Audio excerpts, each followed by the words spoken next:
Okay, hey folks, welcome to the field. This is Deputy Field, and today we have the flight test Corsair. We're going to put it through its paces, Maiden it.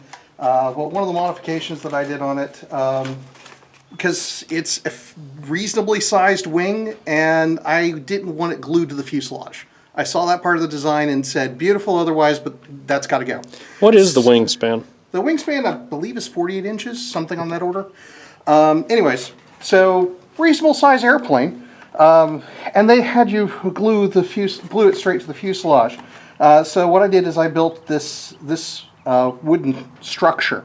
So I dowel through the center of it, and I've got balsa pieces here. They could just as easily be ply and be a little bit thinner, but I put these little ply pads on it to keep the balsa from splitting. The idea is that I've also got a big chunk of balsa I've put here that spans between the two spars. That's to give it strength. What I'm going to do is I'm going to wrap the rubber band around the post up and over this piece. That's why I need this here to give something to pull against the rubber bands, and then back over the other post. So what's the stock configuration on this? The stock configuration of it would not have any of this structure or this balsa, and the wing would literally be glued to the fuselage. Like I said, I don't like that. I like to be able to pack down my planes to travel. He's been hanging out with free flighters too long. Too much, yes. Well, and I found that those planes that I have that the wings aren't removable become hangar queens because I don't want to take them out to the field. So... This is why I keep accumulating 3D planes. I don't fly.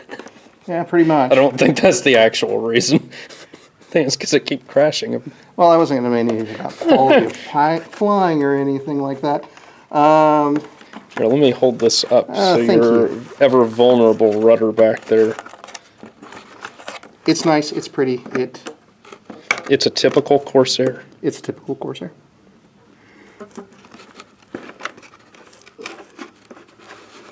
Okay. And where'd the other one go? Okay. So this is not the easiest way to go, and we're learning as we go. We're finding also that that's a 3-cell 2200 graphene, which is a little on the big side for this. A little on the brutal side? It fits tight, but it fits. And if you're going to do that, you should have a motor that's in keeping with that. Agreed.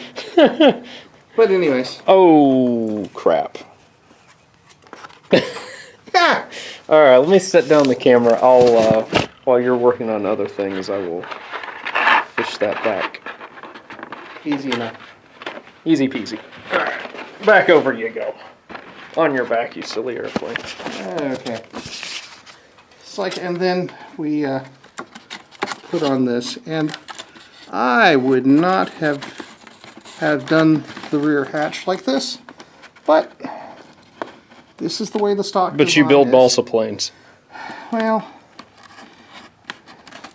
the gentleman who designed this did a stellar job of making a very pretty, curvy airplane. This makes for a very gorgeous airplane. And there's an awful lot of artistry in it. There's a lot of things that will probably not stand the test of time, and future designs won't incorporate those features. We'll see. This will be very much an evolutionary process. Yeah, right now I'm locking out the rudder because it is double centering. What happens when you have a servo that's either too weak for the task, or there's too much tension on it, or there's a variety of different things that might cause it. But I am wondering about the health of the servo it's used. But they, instead of centering on a single position for a single command, you'll send them one way and they won't come back to it. They'll come back either a little bit farther away from it, or you'll send it the other way and it won't come back to the center. So it's not centering. It's not coming back to the center every time. So that's not good. That's horrible for your flight trim. So in the meantime, I've chatted with some of the other people. Ben Harbour has flown one of these and asked him about it. His comment was, you can fly it without the rudder. It should be okay so long as you're not flying it rise off the ground. That's fine. We're doing a hand launch. Yeah, I seem to remember he had something happen because of that. Well, there's that. So I'm curious.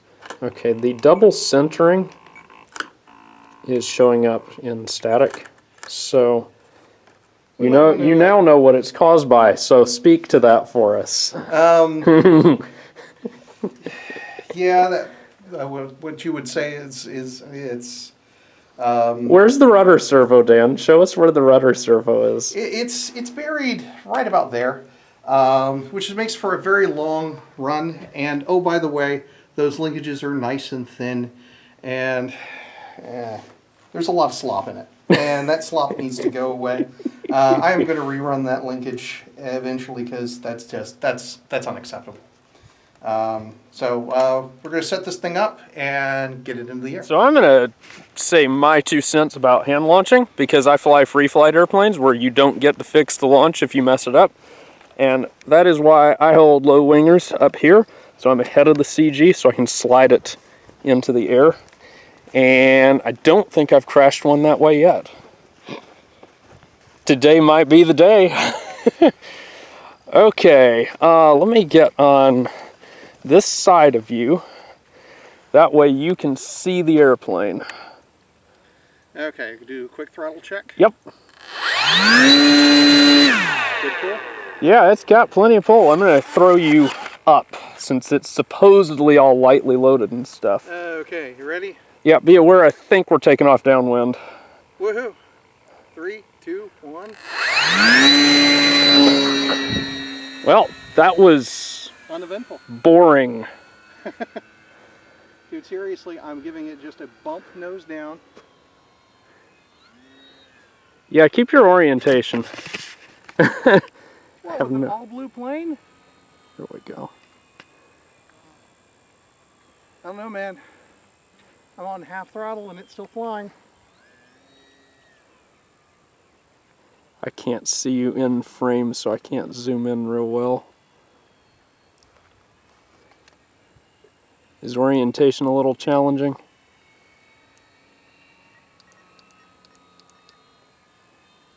Well, she likes to drop wingtip. Looks like you're dragging the right wing a little bit. Could be.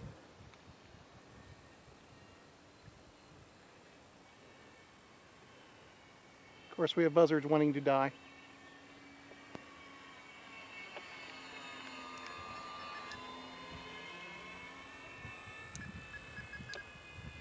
Definitely sounds pretty cool.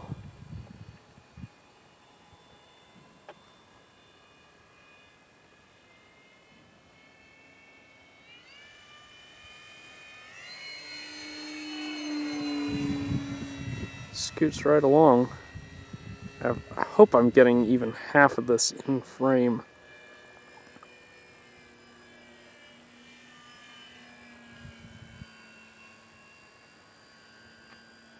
Okay, as far as she flies, I'm actually pleased. She seems fairly tame. Is she thermal? Don't know. 1 second. I'm gaining a little altitude so I can pull stunts like that. Roll rate is impressive. Fun, yeah. Sprightly. Okay, so that's throttled down.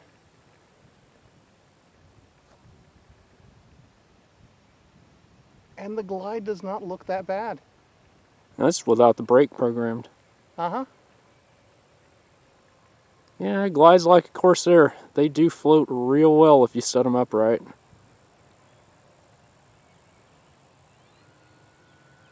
And she wants to cruise along just perfectly happy at about half throttle. I don't think I got my thrust angle just right because she's pulling up a little bit at throttle, but not bad. She's not exactly trimmed happy yet, but she's darn close. And coming straight off the building block like that, it's not bad. She is wanting the rudder to turn, which right now I have the rudder disabled, which is making things fun. So she's wanting to stall in the turns. Climbs reasonably well. This is with the old Flight Test C pack. And a stall. Nosed over, that was it. It was very, very tame. That stall was kind of yawn-inducing. Exactly. Which is what you want. Well, we chased off all the buzzards. I don't know what they were snacking on, but they don't like me flying around them.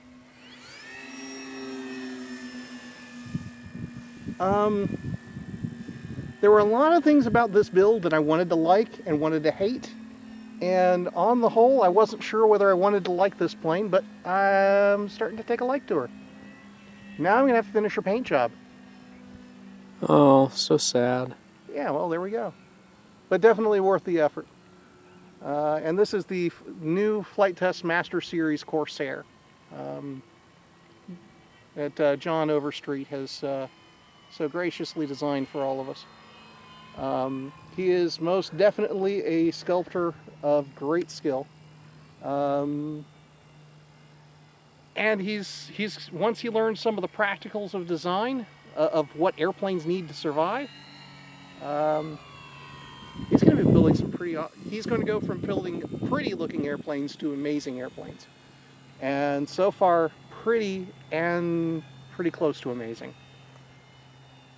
So.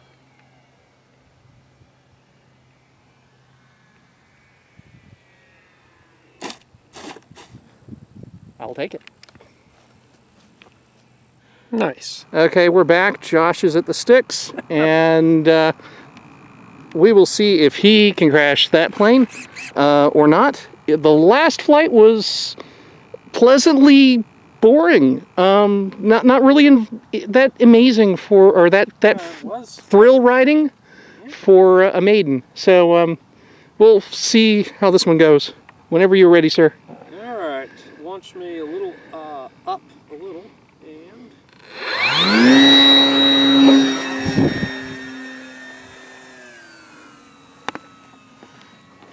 Yeah, it does need rudder.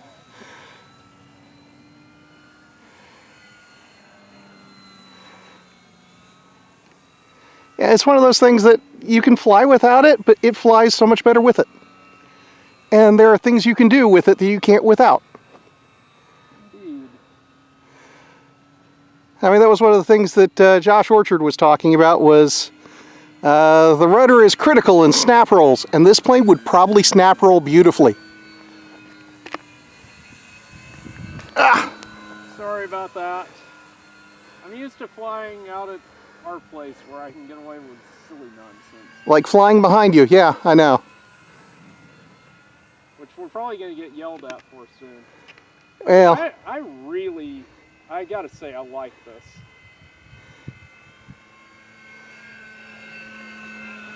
I mean, durability on this plane remains to be seen, but as far as flight envelope, it seems a good airplane. Speaking of flight envelope, pretty good climb angle. Definitely does pull to the left as you backed off on. And that's the old CPAC.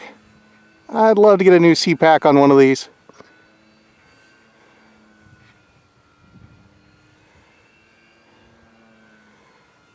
There we go, there's a good move.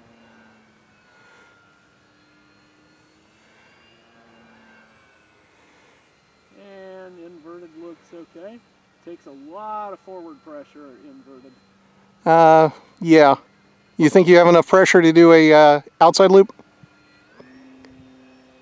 Got it! Yeah! Oh, pretty close. Alright, let's see here. We'll get it up properly high and do a real outside loop.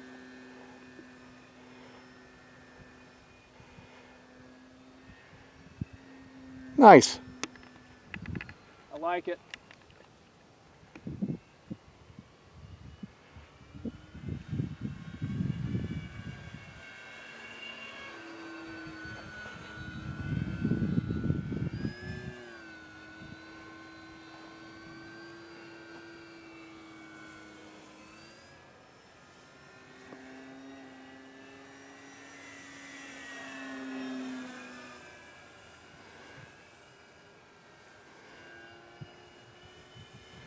Definitely flies very Corsair-like. I like it.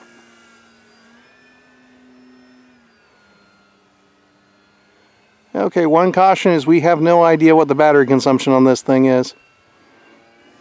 Alright. Don't puff my graphene, please. Yeah, I think that is a good point, that it's probably time to bring it in.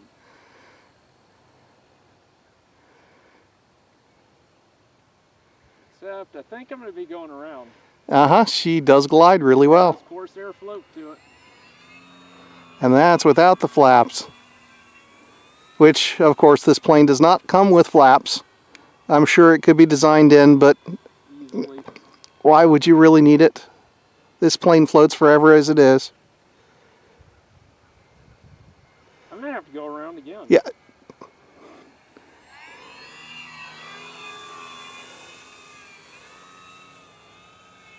We're just going to fly a real low pattern here.